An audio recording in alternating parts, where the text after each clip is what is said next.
Court మారినా విషయం మారదు కదా. నిన్న మళ్ళా కాంగ్రెస్కి మళ్ళా మొట్టికాయలు పడ్డాయి.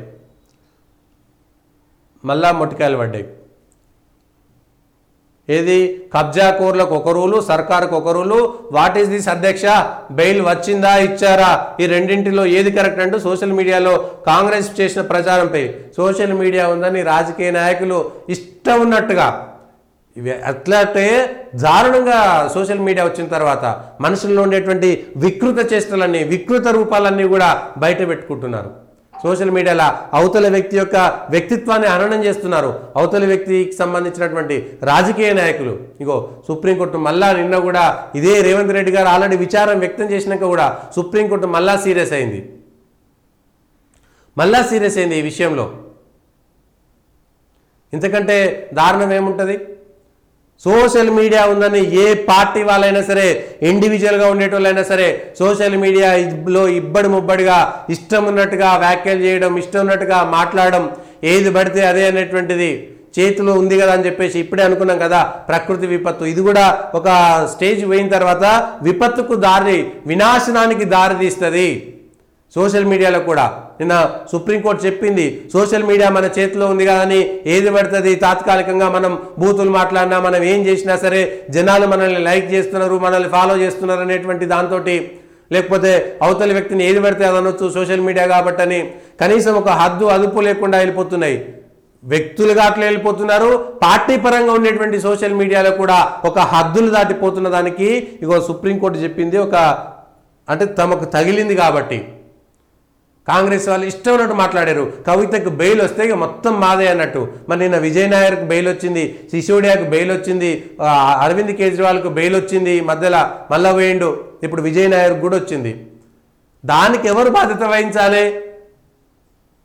అందుకే అడుసు తొక్కనేలా కాలు కడగనేలా అని కాంగ్రెస్ పార్టీ ముందుగా మేము అనేయాలి, అవతల వాళ్ళని నెట్టేయాలి, బురద చల్లాలి, వాళ్ళు కడుక్కుంటారు. ఆ బురద మీకే పడ్డది, ఏదో బురదలో రాయిస్తే మళ్ళీ మనమిన్నే పడ్డట్టుగా కాంగ్రెస్ పార్టీకి చేసిన తప్పుకు శిక్ష అనుభవించాలి.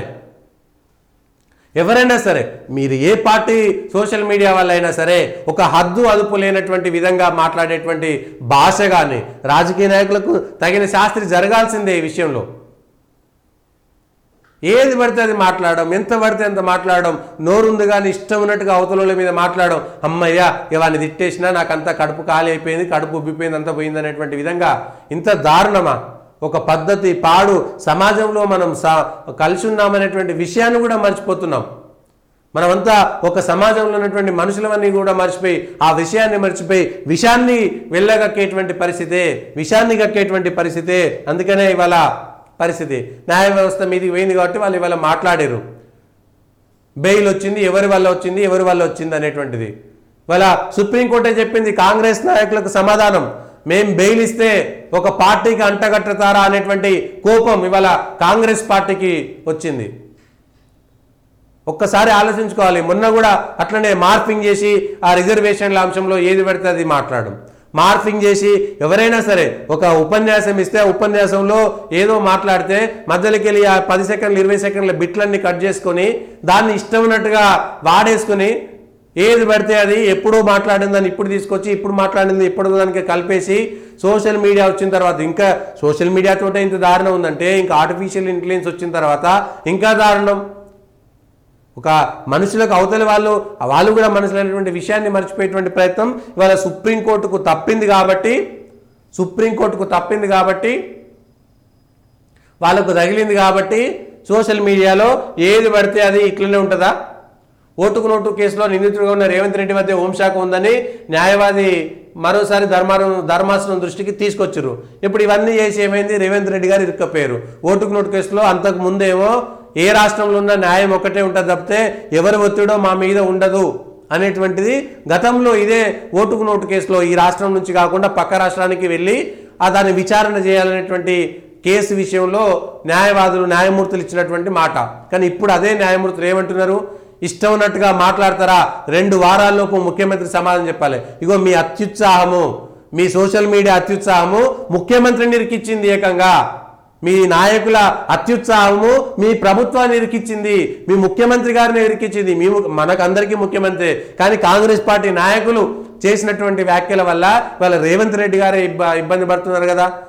కాబట్టి అవతల పార్టీ నాయకులైనా యువతల పార్టీ నాయకులైనా సోషల్ మీడియా ఉందని అదుపు లేకుండా మాట్లాడి మార్ఫింగ్లు చేసేటువంటి ప్రయత్నం చేస్తే రేపు పొద్దుగాల తగిన మూల్యం చెల్లించుకోవాల్సి వస్తుంది.